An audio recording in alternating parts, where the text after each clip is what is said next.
क्या नाम है आपका? मनोज कुमार बिन सर। कहाँ का मामला है ये? ये मामला है ग्राम मौजीपुर। क्या मामला है? मामला ये है सर, आबादी की ज़मीन है जी। उस आबादी की ज़मीन पे लेखपाल 526 का नंबर है का न नाप करके हमारे मकान पे सीधे नाप दे रहे हैं और लेखपाल हैं दिनेश यादव जी। और हम कह रहे हैं पैमाइश करके उसको क निकाल करके जी।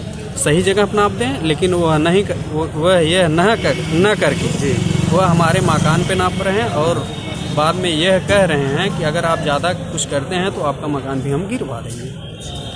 तो यही क्या विवाद हमारे आपसी पटीदारों में विवाद हो गया है और हम लोगों का एक जो है जान लीजिए कि एक मर्डर होने की नौबत है सर। समझ लीजिए कि वहाँ लेखपाल गए थे, पैमाइश वैमाइश वगैरह जो उनका कानूनी कार्रवाई है कुछ किए थे कि नहीं? इस समय गए थे कि वो बोले थे कि जो दूसरे लोगों की ज़मीन है साथ ही है, वो कह रहे हैं जहाँ आपका मकान है वहीं हम उनकी ज़मीन मान लेते हैं। यही हमको कह करके टाल दिए हैं। अगर कहते हैं बोले कि अगर आप कुछ करते हैं तो आपका मकान भी हम गिरवा देंगे। लेखपाल साहब बोल रहे हैं? जी, ये लेखपाल बोल रहे हैं। काफ़ी बहस हुआ था पिताजी से हमारे, हम थे नहीं उस समय, जौनपुर आए हुए थे और उन्होंने ऐसा ऐसा कह करके चले गए।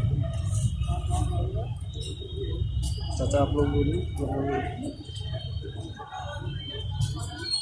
बताइए, आप लोग घटना स्थल पे जब लेखपाल गए थे तो क्या आप लोग मौके पे थे? जी सर। तो क्या कह रहे थे लेखपाल साहब? वही जो कभी कहे हैं वो। क्या कहे हैं कुछ बताइए तो, क्या कहे हैं लेखपाल साहब? वही कह रहे थे ककवाल नाप दीजिए, हमारा एक नापने को तैयार नहीं है। कह रहे थे कि आपका मकान गिरा देंगे। आप उसी मोहल्ले के निवासी हैं? हाँ, मौजीपुर के ही। तो लेखपाल साहब मौके पे गए थे तो आप लोग थे? आप मतलब उस समय हम मौके पर नहीं थे, लेकिन यह है कि मनोज भाई ने ये बात बताया था, ऐसे ऐसे बोल के गए हैं।